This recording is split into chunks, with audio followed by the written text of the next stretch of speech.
the average corn yield, the average sunflower yield, the average soybean yield, and the average wheat yield on that land, on 900 hectares, was 500,000 less.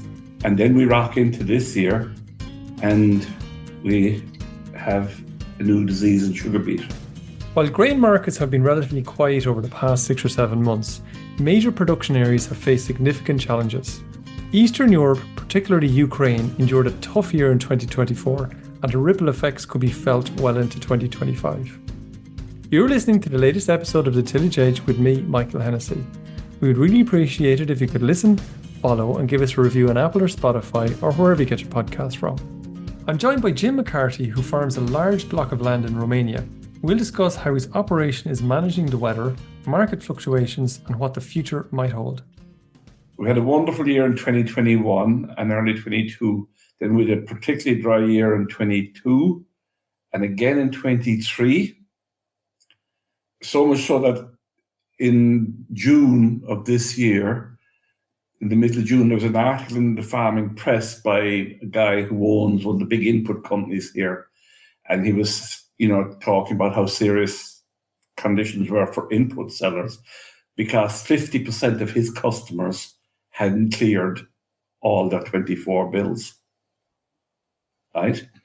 And then we rock up the middle of June, again, very dry. By the end of August, we look at our farming year and our rainfall year from 1st of September to the end of August. By the end of August 24, we were 1 year's rain short in 3 years. Now, we only get 550. We got 550 in 2021, and we got it every month like we're supposed to get it, the average. And it was an outstanding year, just outstanding. And then, those of us lucky enough to carrying a good bit of stock in February of 22 really had a bonanza because of the Ukraine war and the huge surge in prices. So, this then came about, Michael, the huge with heat wave after heat wave. And the problem was we'd no reserves in the soil, so we were running an empty. And there was, every day it just got worse and worse. And each heat wave got worse and worse. And there's a very good article written by a very highly respected grower in this part of Romania, a very good farmer. And he said he went on holidays so happy that he had a beautiful crop of corn. And we got close on 40 degrees for a week at flowering time. When he came back, he said he almost died when he saw his corn.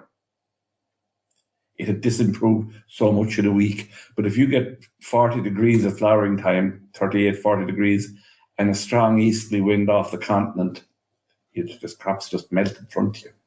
So it's been a very tough year. And it's a third one in a row. A lot of people will be able to manage one bad year.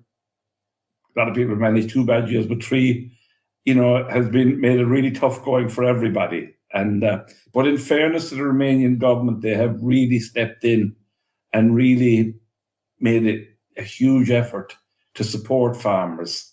And that support has come in a few different ways. One which was very controversial, and I think long-term won't do the agricultural industry any favours. They brought in legislation that if farmers applied for this scheme, input sellers and banks and suppliers could not foreclose farmers until after next harvest. That will undermine the flow of capital to farming. The second thing the government did is they brought in what was called a calamity scheme here. In Romanian farm accounting, there is this thing called calamities. The tax authority do not accept that you can sell your produce below the cost of production. Oh, right. So it's just crazy. It comes from the early days after communism, when people came to capitalism. They decided, well, tax paying wasn't for them. They never had to do it before, and they weren't going to do it now. So that was, the state had to bring in a very severe system to get the taxes paid. Sure. And so they have a system for measuring these calamities, and they brought in the calamity system. And it was really a wonderful thing in that the government paid out 450 million euros to farmers when they needed it. But what they brought in then to save the merchant trade, because the merchants were in big, not so much the merchants, but the input sellers, because the vast majority of input sellers here don't buy grain. Yes. Right? They don't buy grain. The three big ones, the three really big input sellers here, El Shado, AgriCover, and Agri, don't buy grains. They sell inputs. And Okay. what the government brought in was that you submitted to the bank your farm accounts to a number of banks, and they assessed it then. And there was 7 million lei, which is 1.4 million euros up of working capital available, guaranteed by the bank per company, depending on your hectares and depending on how strong your balance sheet and a few other things. And basically, you then draw that down as you need it. Yeah. And the bank bills you the full interest every month. Interest rates are high here because we have the Romanian RON. So that the 3-month rate and that is about 6%, and then there was a 2% for the bank. So that's interest rates are 8%. Again, a lot cheaper than merchant credit, but the government said we will pay the ROBOR 6%. All you'll have to pay is the bank rate. You pay the bank every month, and then the bank applies to the government, and the government refunds you, and you get refunded in the next month. That has been a lifesaver to a lot of people. And now the group that it was really aimed to help it have had a problem in accessing it because of having 3 bad years, having very little owned land and working mainly on rented land.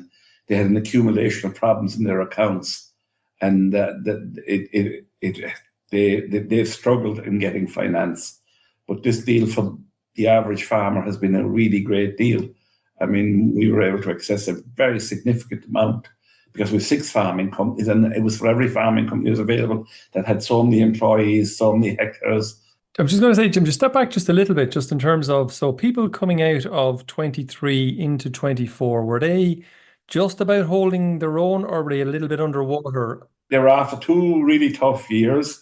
A lot of them, like one very big input supplier said, he had 50% of his people hadn't cleared all their bills from the previous year.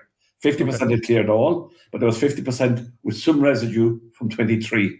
So then those people needed help to buy their inputs for 24 in themselves? No. This scheme didn't come until autumn of 24. Okay. This working capital scheme. Everyone trudged along, and the merchants stood in, and the input suppliers stood in and provided the working capital. They reckon, Michael, here that the input suppliers are providing 2 billion euros in working capital. So it was more the case then in from August, September, October, the farmers were then able to access this capital, able to pay the merchant trade. Because it was going to take down the input suppliers and the farmers, that the whole thing was going to collapse. So going back to the year as I suppose came out in front of you, if you like, in the extent of you were dry when you were planting spring crops, and most of what you have is spring crops anyway. And we were dry, and like for instance, our wheats grew with 210, 15 millimeters of rain. We got from September to late May 215 millimeters, which was shocking. Okay, it's a wet weekend over here, as you know. Wet week. Well, there you go. And well, to put it another way, Michael, we've got 1,125 millimeters over 3 years. That's tough going. And so I think I remember you saying to me, I think last March, that you got an enormous amount of rain over 4 days. So it's not necessarily spread over nicely either. So then as the year progressed, then you had all your corn planted and wheat was in the ground. Didn't really rain a lot then from May, and it got really, really hot. In mid-June, it got really hot. I came home either the 15th or 16th of June, and I just parked outside my house, having had a real good tour around a lot of the crops. And I said to myself, my God, we have another 2021. They look just amazing. We knew the wheat wasn't going to be good, but we had plenty of rain tested up, and we had the heat and the warmth. We would normally see our first tassels the first days of July. We'd start tasseling. Okay. We had a lot of corn tasseling in mid-June. And we started combining on the 18th of June, which never happened. We'd never combined wheat in June before. We would always be the first days. Normally the 10th or 12th of July is when you'd start in wheat here. And early years would be the 1st or 2nd of July. And this year we started the 18th of June, I think. So that's to tell you, how much had come back. Quality was very nice, very good, but just the tons weren't there. And so then, Michael, the heat wave after heat wave, and even the guys with irrigation growing the seed corn, because there's a big business here growing seed corn, ran into huge trouble because the corn pollen it becomes sterile at 31 plus degrees, 32 definitely. And so that was a huge problem in a lot of areas. A very good grower in the south of Romania, I know, had put on a lot of irrigation over the last 2 years. Very excited about it, had wonderful crops. And his corn, irrigated corn, averaged 4 tons. And this guy would be expecting 16 tons a hectare on this kind of corn, Michael, because he just didn't have cobs. The plants were sterile.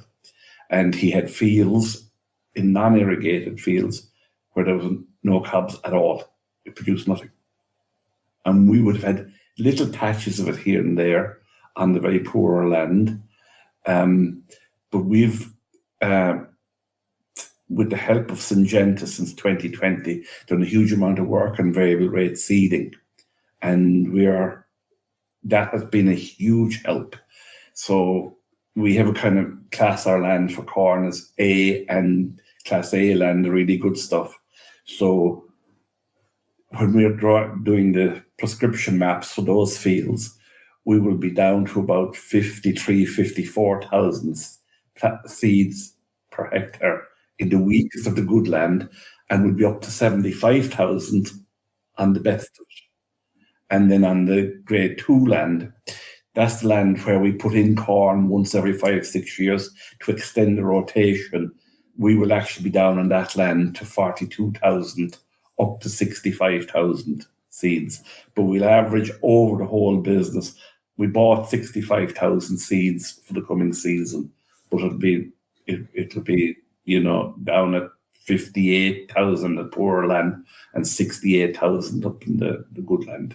And as a matter of interest, the difference between the highs and lows, is that down to, for the most part, water retention, whatever that is? Soil quality, a lot of it from soil erosion in the past, from cultivating, and that is a huge problem, because that was the reason we gave up organic farming, because of the hoeing, the continuous hoeing. You get these big thunderstorms in the summer, and the soil is cultivated, and they just wash away the whole lot. But now with no-till and keeping cover cropping and lots of residue on top of the ground, we don't have that problem anymore. And Michael, the no-till just stood out like a sore thumb. You were showing me pictures last year of what you had the previous year, and it looked like chalk and cheese. Was it similar this year?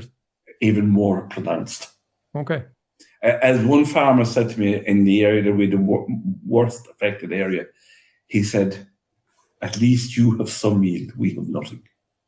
Okay. You imagine, a family farm, and that maybe 25 or 30% of your hectares in corn, and there's to be no yield. No income at all. It just didn't cob. The pollen became sterile, and it didn't cob. And so, from your point of view, then you obviously had a dreadful harvest, or was it a mediocre harvest because of where you were? Well, we had a better than most because of the no-till and the variable rate seeding, Okay. And because we've really been driving our costs down, Michael, we've really been driving our costs down. Just on the fixed cost side, we harvest 14,000 hectares with 7 combines. We buy 2 sizes of tractors now, 400 horsepower and 220 horsepower. We have 1 tractor per 600 hectares. So they're the things we're doing.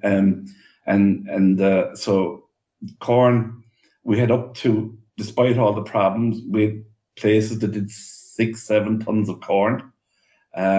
All the land after sugar beet was a disaster. Didn't matter what you seeded after it. We had an 80 hectare field. The land after beet in the dry years has always been a problem. Because the beet uses everything water wise. And so we divided out. The earliest harvest, we'll seed some wheat, then we'll seed corn and the rest of it. We'll seed sunflowers and we'll seed soybean. And they were all affected. The 900 hectares, Michael, of beet land from 2023 into 24 season, that 900 hectares produced 500,000 less than the average of the non-beet lands. So the average corn yield, the average sunflower yield, and the average soybean yield, and the average wheat yield on that land, on 900 hectares, was 500,000 less. Big hit to take. And then we rock into this year, and we have a new disease in sugar beet. It's a thing called macrophamina. It comes about when you have extreme drought and extreme temperatures, and where the land has a history of growing sunflowers. Okay. We have 400 hectares, and in our area, there's 1,600 hectares not harvested. The sugar beet factory refused to take it. Now, there's a very long story to that, and it's going to end up in court. So, because of we went to court today with our sugar beet factory over this, because it's rather ironic, and I know this is the only thing I'll say, that the 1,600 hectares that was rejected is also among the 1,600 hectares furthest from the factory. So, from that point of view, is it a fungal disease, bacterial disease? What is it? I'm not sure, Michael, whether it's fungal or bacterial, but basically, Michael, the beet just starts to blacken at the end of August. Okay. Not all of it, odd plants long, depending. And then the really good rain came in mid-September, and the good beet grew away and was wonderful, and really great beet, and those just continue to rot. And anything that can be done with that is a risk for 25, 26 kind of thing along the way? Well, that land can't grow beet again for a good few years. Okay. But I think the whole sugar beet industry in this part of Romania now has a big question mark over, because of costs are very high, and the sugar beet company have reduced the price from 41 euros a ton at 16% sugar to 26. And they've brought in a new clause, a new grid for glucose. They refused to harvest our beet because of glucose levels. They were complaining. Now, in Italy and in the Republic of Moldova, they harvest beet with high glucose levels and no problem. It costs them more to process it. Yeah. But they do that and they get on with it. But the guys here decided, no, there's a new grid going into the thing. So, as I said to our field rep from the sugar beet factory, you have that many deductions now, it could get to the stage for you to send in a check with the last load of beet. We continue to develop and grow the business and develop the no-till.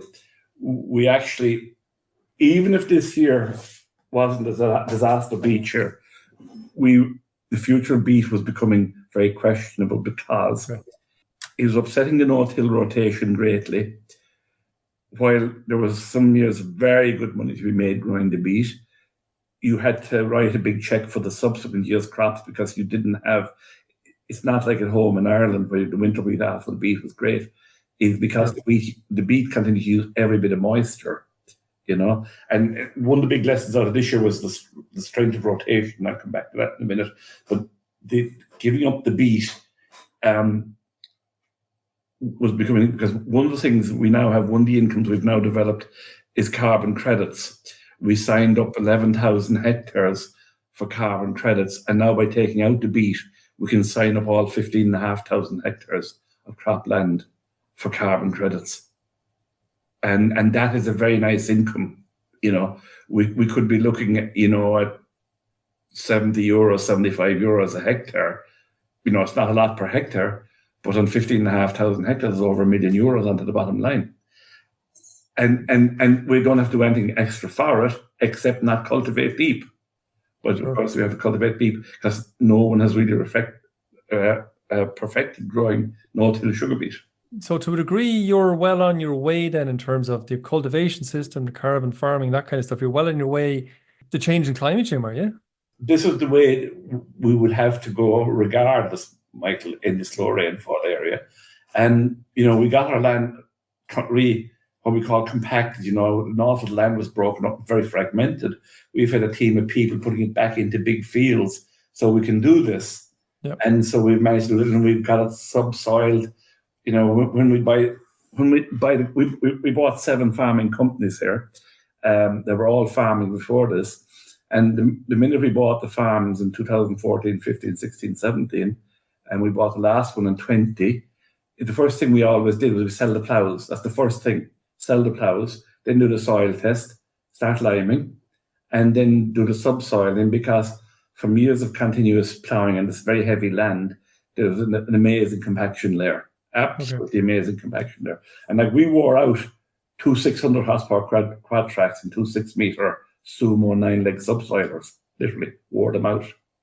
Wow. Subsoiling.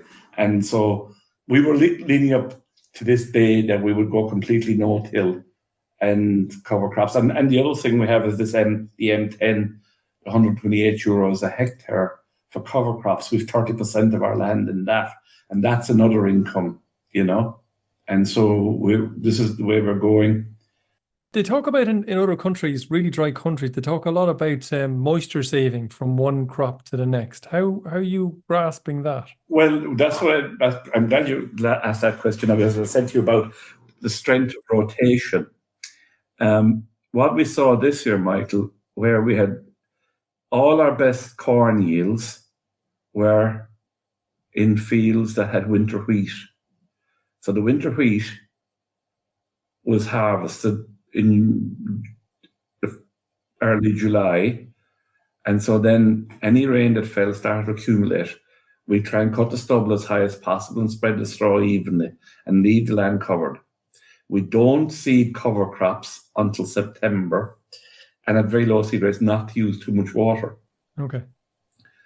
And so that all the good yields of corn came after wheat. After sugar beet, it was a disaster. In an area where we used to organic farm 1,800 hectares, in that area, the last 700 hectares came out last year.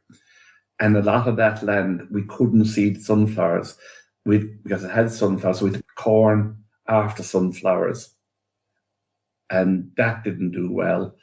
So, basically now, but the corn after rape did well, reasonably well.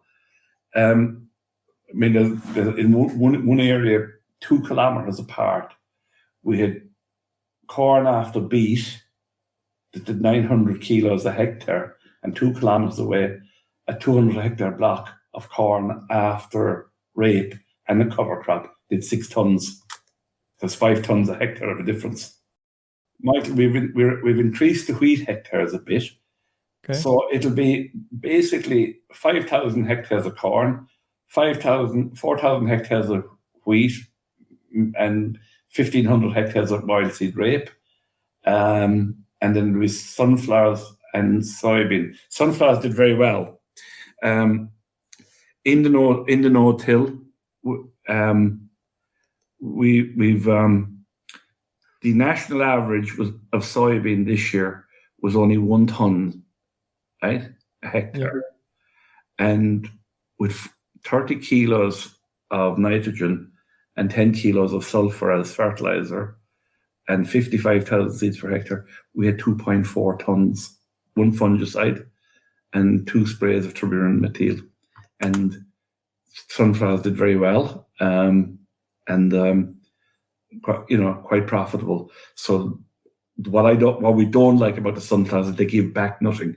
They're robber barons, but we'll put in 2,800 hectares of sunflowers, and we will continue to grow like we did the rape. So we'll basically be approximately a third grains, a third oil crops, and a third corn. Okay. And what is proving to be the best rotation, Michael, is soybean followed by wheat, followed by corn. Simple rotation. And the other thing then is sunflowers followed by wheat, followed by corn. And again, what we're seeing is because of the no-tilling and extending out the rotation, even on the poor land, putting in corn there for a year to extend the rotation. So like on the poorer land, we'd have sunflowers, wheat, rape, wheat, corn, and then back to sunflowers again and divide it out that way, And what we're really seeing is the strength of rotation in these harsh climates it's really amazing what it does.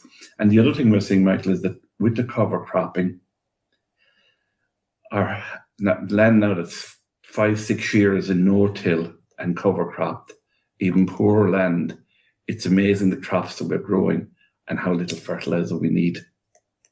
Okay. Yeah, I think that has become, the best area, it's very good land, right? But the best area has been in the rotation of soybean, wheat, corn. And that did 8 tons. There was 120 hectares. It did 8 tons a hectare. The only corn we did 8 tons a hectare on. It caught a wonderful thunder rain afternoon that a lot of our land didn't get. It had only 70 kilos of N. And that, like 8 tons of corn in our process, is incredibly profitable because we're getting €200 a ton for corn today. Okay. We have 15,000 tons of corn in store at the moment, and that's now getting into its own. And prices, that leads on to the whole pricing thing, and the outlook is. Just before you go there, Jim, one other question I just want to ask you in terms of, because you're such a large company and you have a lot of resources, I suppose, to a degree, are you looking at any other different species to come in there, really dry land kind of species that? Michael, we grew sorghum last year, and the marketing of it was a disaster, trying to sell it. Now, the bigger exporters are saying, yeah, we're going to look at it more seriously now. The big thing is to get a shipload or a couple of shiploads to export. I certainly, I know guys will go mad now, and then my son will go mad now, but we want to put in a few hectares again this year to learn about it and learn how to grow it. It is, it did reasonably well last year. It did reasonably well. In 2023, we had some with 100 hectares of it. And that, quite a few people in the south are growing winter peas. We have some winter peas, but we just grow them because our M10, we will get paid our 128 euros a hectare for seeding 20 kilos of peas. But we will, so we're changing over to 225 centimeter wheat rows. And so we will seed one row with peas and one row with some linseed and some oats, not huge amounts. The big thing in this climate is not to produce too much cover crop, is to have some living roots all through the winter, and that's what matters. And so we're looking at that, Michael. Okay, I interrupt you, and apologies for that. I interrupt you when you were going to chat a little bit around the outlook for grain. You said you have 15,000 tons in store, and the outlook. One of the things that always encourages me here is when I see that the price of the discount for feed wheat gets smaller and smaller. Most of the time, you're looking here for barley and feed wheat at being €20 a tonne under milling wheat, the basic milling wheat. Yeah. Well, today I saw prices in there from our commercial lead where the discount is €5 to €7 to milling wheat. That tells me there's a fair demand for feed wheat. That tells me now, the big traders and shippers spend their time trying to suppress knowledge on supply and demand. So that's happening. It is the driest winter in all southern Russia and Ukraine in 7 years. We've had a lot drier years in the past, this time of year. Since September 1, we've had 300 millimeters and we have most beautiful crops, really beautiful crops. And we just keep getting the average rainfall. Now, it'll be a very nice season, but we have to keep getting the average rainfall. Even in parts of the south, they've had more rainfall. But it hasn't happened. They don't have snow cover. It's very, and seemingly all across Europe, Poland is very dry. Poland is a very serious producer now. Poland is a powerhouse in agriculture now. And it's very dry as well. And so, you're never dead 5 minutes before you're dead. And, the safrina, the planting of the safrina is delayed in South America. Argentina is having a very tough year. Now they've got some rain recently. So, and at some stage, America have to get a dry year. I don't care what anyone says. They last until 2012, and they can't keep getting lucky forever. So, but again, the fly in the ointment is the price of inputs. Yeah. And the price of fertilizer can only be described as being a disgrace, particularly the phosphorus, that is really a disgrace, but there's nothing we can do about it. And since the 10th of December time, prices have really moved on. And we bought some fertilizer in early December, but like always, we didn't buy enough because we felt it was very expensive then. There was a good bit of talk about gas prices rising, which they've done and dragged the price up. What we are seeing, Michael, is a significant reduction in inputs.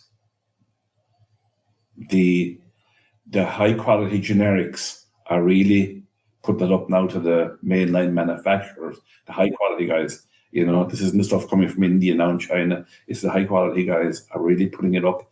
And there's significant discounts available on the thing. And for instance, we've seen this year now a very significant reduction in corn seed because there's going to be a huge reduction in Eastern Europe on corn.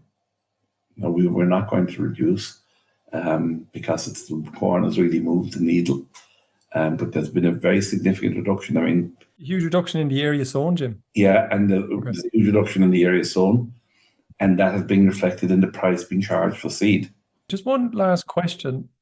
Like, obviously in your region, there's been a couple of very poor years. There must be a number of outfits, apart from the government intervention that you talked about earlier. There must be a number of outfits that are in bother.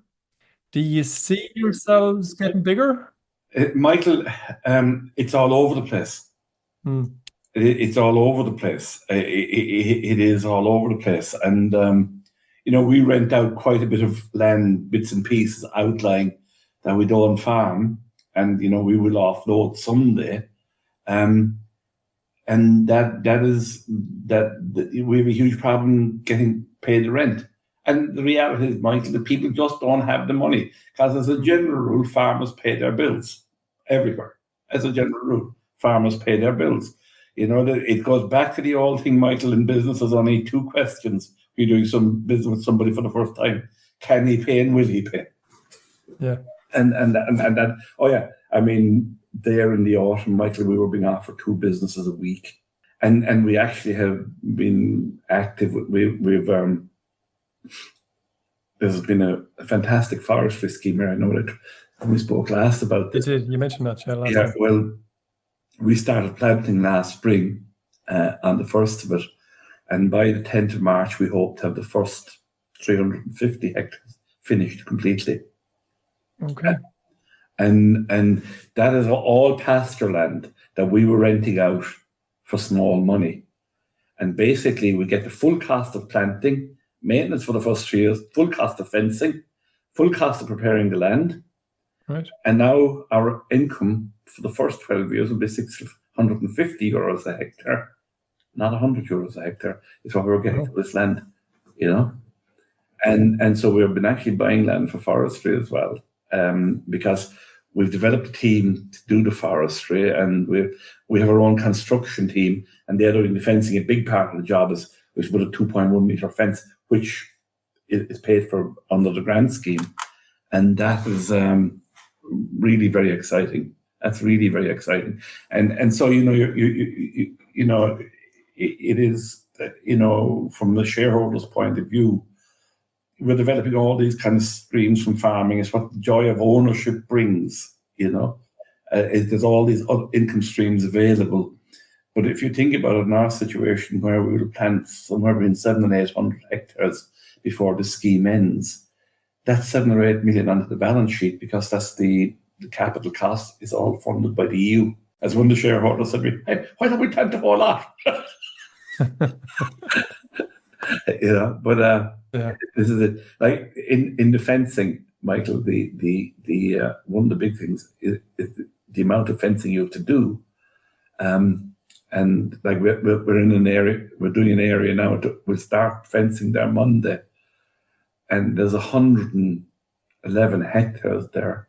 But because of its shape and the river, there's 27 kilometers of fencing to go in there. Hope to have it done before it gets warm. And Toby and his team, the building team, have really perfected the system, and we've invested a good bit of money in the good equipment to do it, and they'll do 1 kilometre a day. The very last question for you, Jim, and I won't hold you any longer. Very last question is, you mentioned carbon credits before. Going back to your forestry, who owns the carbon credits coming out of that? The EU. EU. Right. We're getting €450 for carbon credit, and we're getting €190 for loss of income from farming it. Is that forever for the duration of it, or until your subsidy runs out? For the first 12 years, that's the thing. Then we lose for the next 8 years the 190 for loss of income from farming, because you will then have a significant thinning. 80% of what we're planning, Michael, is acacia, which will be harvested year 21 to year 22. Okay. A good acacia plantation, we'll get the 450 carbon credit for the 20 years. At year 21 to year 22, we will harvest 80%. We're putting in quite a bit of oak tree. Any really good land in patches, we're putting in oak trees. So we won't see anything out of that. And we're putting in Turkmenistan elm as well. And the acacia is today, the clearing contractors, the felling contractors are paying €75 a cubic meter for acacia, and you could be looking at 250 meters a hectare. People are claiming 300. We've done our figures on 180, but if 200, 250, okay, then there's a 15,000 to 20,000 euro payout at year 21 on 80% of it as well. So it's a very attractive scheme, Very much so. It just goes to show you, it's like all these kind of things, and I know you keep coming back to it time and time again, certainly within and how you describe everything. It's all about sitting down and doing the numbers before you start, Michael, and that's what it's all about. And I was talking to somebody the other day about the beet growing, and he's a very keen beet grower, and he was asking me, are you going to grow beet at €26 a tonne after all that's happened this year? And I said to him, do you really know how much it's costing you to grow a beet? He hadn't costed in the reduction the year after, but he actually didn't know how much the diesel bill was for beet. Our beet is taking about 160 litres a hectare. Where no-till corn, our no-till rotation with corn and soybeans and all the other things, it's 48 litres, And so that's the thing is, knowing the cost, and the thing, guys get carried away about yield and turnover. I remember the Tillage and Land Use Society visiting Connolly's Groves Bridge many years ago, and the old Bill Connolly in his office had a sign up on his desk: turnover is vanity and profit is sanity. And as they say on that bombshell, we leave it at that, Jim. Thank you very much. Thank you, Michael. Good to catch up. So that's it for this episode, and my thanks to Jim for joining me on the show. Next week, be sure to check out the upcoming crop walks in your area. These walks will focus on the management of winter crops, covering key topics like weed control, disease management, fertilizer inputs, and the overall crop health for the weeks ahead. The schedule includes on Monday, February 17th, there's a walk in the Knoll in Dublin. On Tuesday, February 18th, we're here in Teagasc in Oak Park, Carlow. On Wednesday, February 19th, we're in the Department of Agriculture farm in Ballyderown in Cork, and on a farm in Ballycrogue in County Wexford. And finally, on Friday, February 21st, we're in Kiltalton College in Kilkenny. Keep an eye out for those dates, and you'll find further links in the show notes. So finally, if you enjoyed the podcast, then recommend it to a friend or colleague. And as always, rate, review and follow on Apple or Spotify so you never miss an episode. And for more information, go to teagasc.ie. I'm Michael Hennessy, thanks for listening. I'll be back next week with more tillage news and advice.